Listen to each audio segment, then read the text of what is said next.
السلام علیکم ورحمۃ اللہ وبرکاتہ۔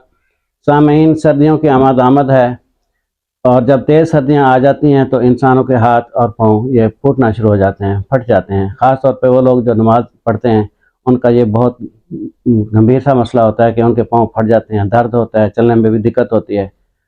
آپ اس مرض کے لیے، اس تکلیف کے لیے ایک نسخہ استعمال کریں، بنائیں، آسان ہے، اور اس کو خود بھی استعمال کریں، اپنے بزرگوں کو، دوستوں کو شیئر کریں۔ موم بازار سے مل جاتی ہے آسانی سے، بالکل۔ اگر 1 پاؤ موم ہو، اس کے اندر 5 تولہ سرسوں کا تیل اور 5 تولہ نمک، یہ ملا کے تھوڑا سا گرم کر لیں اور ٹھنڈا ہونے پر یہ ایک مرہم سی بن جاتی ہے۔